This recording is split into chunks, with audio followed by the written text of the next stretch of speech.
In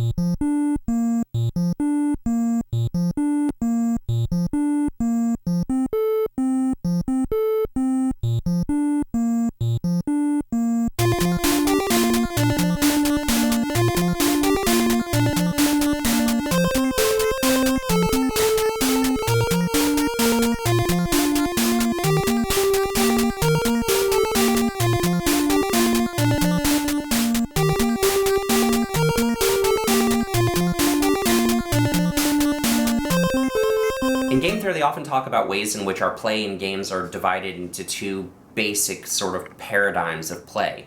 The one type of paradigm is the ludic paradigm, in which play is structured and bounded by a set of rules. Rules actually create the conditions under which the play can happen. In its simplest form, think about the game tag. You could have a bunch of kids running around in a field playing without any structure or rules, but they wouldn't be playing the game tag. In order to play the game tag, you have to introduce rules, like one person is it, everyone else is not it. When the person who's it touches people who are not it, they become it. And you'll notice that as kids get older, they often add more and more rules to the game tag, and it becomes more and more structured.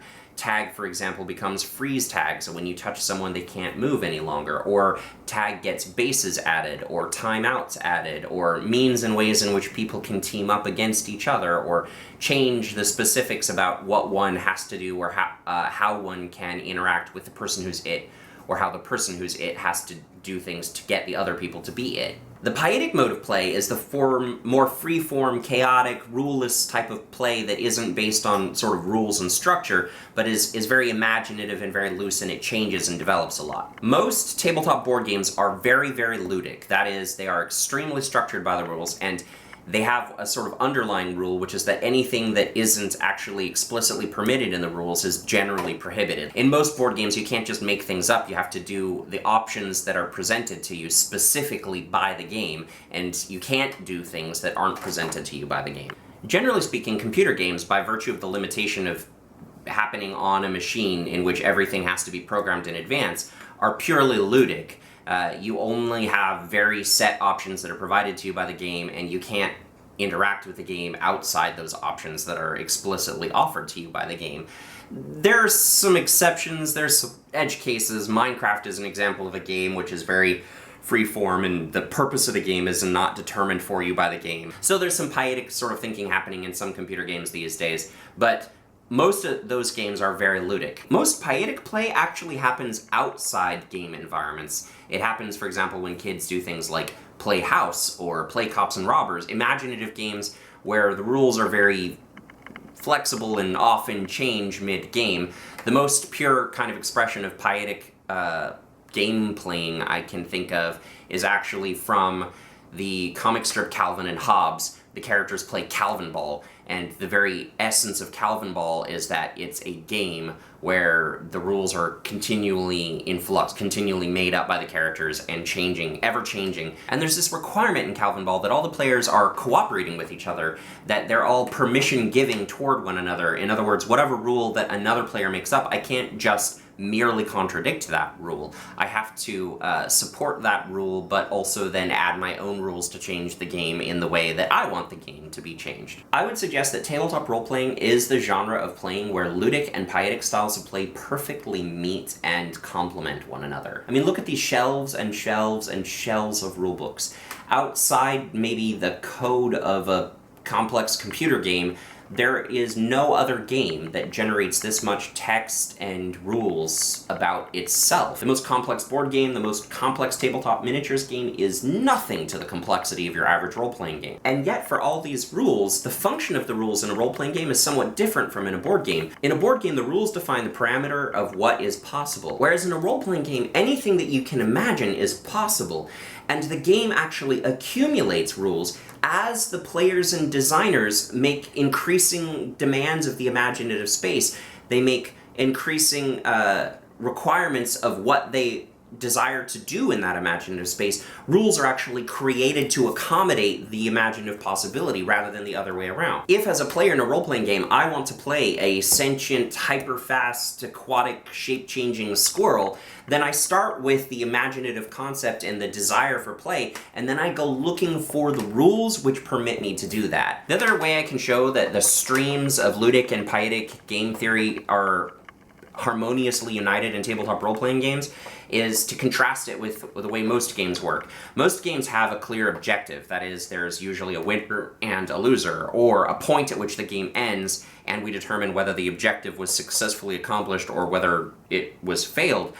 That is, in fact, what many people would think makes a game a game. Without that, some would argue it isn't a game. But in tabletop role-playing games, there's generally no concept of winner and loser. The whole group of people, all the players and the game master, are all working together collaboratively to tell a story, and there's never going to be a point at which one player throws their hands up and yells Yahtzee and wins the game, or in which all of the other players lose. And it's not even like cooperative board games, where in a cooperative board game, there is a clearly defined objective and either the players win or the game wins.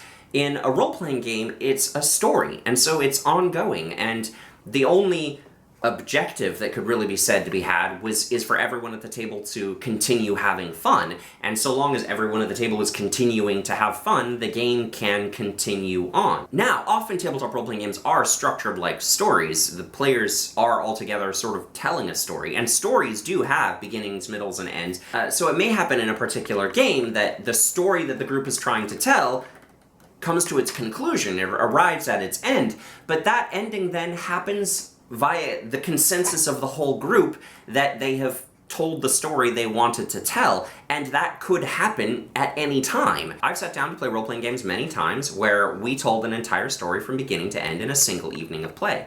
I've also been involved in role-playing games that took a year or 2 years of weekly play to come to what the group decided was the conclusion of that story. I know other players that have been in ongoing role-playing campaigns that have lasted a decade or more. In any case, the point of the game wasn't the conclusion. The players weren't playing the game just to get to the end. They weren't playing to win like you play with most games. Role-playing games might be one of the rare instances in our society, a rare hobby where it actually is about the journey, not the destination. For some reason, role-playing games, more than other kinds of games, operate under a little bit of a stigma. In the 80s, there was that whole ridiculous satanic panic thing, and even though it's been a long time since I've heard anyone in seriousness actually suggest that role-playing games are a gateway to evil satanic cults, there still seems to be this sense that role-playing games are shameful or frivolous or ridiculous or more of a waste of time than other kinds of gaming. I don't know why some of this persists. I think there's a lot of people also who are intimidated by both how complex role-playing games can be, and honestly, because role-playing games ask the players to do something that many adults haven't done since they were tiny children,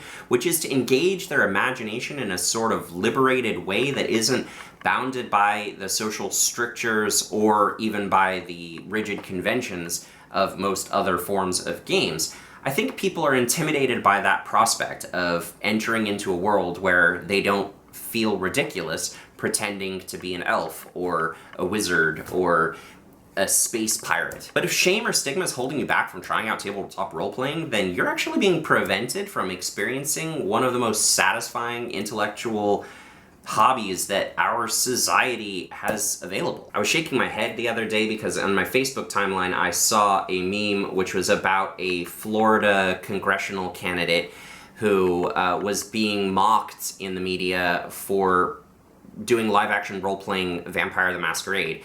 And they were joking, you know, how can we take this Republican congressional candidate seriously when he spends his weekends pretending to be a vampire? And the only thing I could think, looking at the current field of presidential candidates, was the field of politics is rife with pretense, and it's a kind of pretense which is terribly destructive, which results in, you know, the raping and pillaging of our planet, the deaths of thousands, the bankrupting of so many others, the impoverishment of millions.